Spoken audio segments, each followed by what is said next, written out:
السلام علیکم ورحمۃ اللہ وبرکاتہ۔ محترم سامعین، آج ریاض الصالحین کی حدیث نمبر 1218 جو روزے سے متعلق ہے، آئیے دیکھتے ہیں۔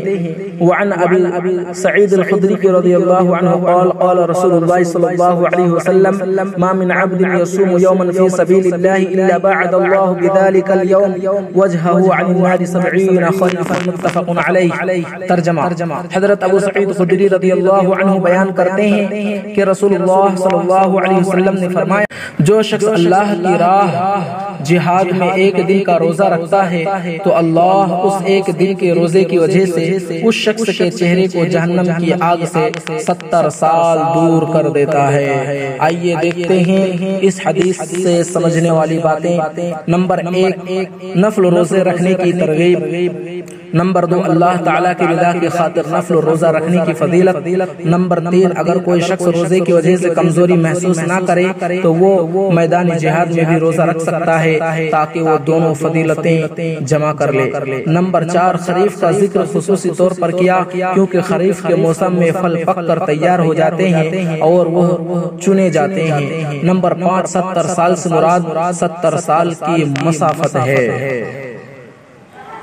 تو محترم سامعین و ناظرین، اس حدیث مبارک کے اندر نفلی روزوں کی فضیلت بیان کی گئی ہے کہ نفل روزہ رکھنے کی فضیلت بہت زیادہ ہے، اور خاص طور سے جب کسی تکلیف اور مصیبت کا وقت ہو، اور خاص طور سے ایسے مواقع میں جب اللہ کا کوئی ہم نیک کام کرتے ہیں یا نیک کام میں مصروف رہتے ہیں اور اس وقت روزہ رکھنا تھوڑی سی تکلیف کا باعث ہے، پھر بھی ہم روزہ رکھتے ہیں۔ ایسی صورت میں اللہ تعالیٰ کی روزہ رکھنے کی بڑی فضیلت اور بہت زیادہ ثواب اور نیکیاں ہیں۔ آئیے اللہ رب العزت سے دعا کریں کہ الہ العالمین تو ہمیں روزہ رکھنے کی توفیق عطا فرما۔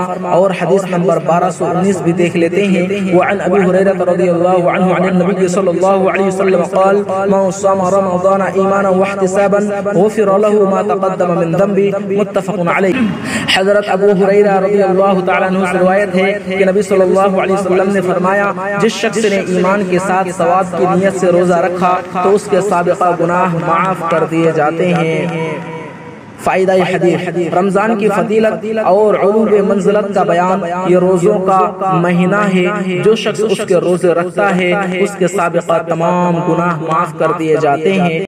اس حدیث سے بھی بہت سی باتیں پتہ چلی، اور وہ یہ ہے کہ جو رمضان کے مہینے میں یقین اور ایمان کے ساتھ روزہ رکھے اور ثواب کی نیت سے روزہ رکھے تو اللہ تعالیٰ اس کے پچھلے تمام گناہوں کو معاف کر دیتا ہے۔ اللہ سے دعا کرے کہ الہ العالمین تو ہمیں رمضان کے روزوں کی فضیلت اور جو حدیث میں بیان کی گئی ہے فضیلتیں، اس قسم کی فضیلتیں تو ہماری مقدر فرما۔ آمین وآخر دعوانا الحمدللہ رب العالمین۔ السلام علیکم ورحمۃ اللہ وبرکاتہ۔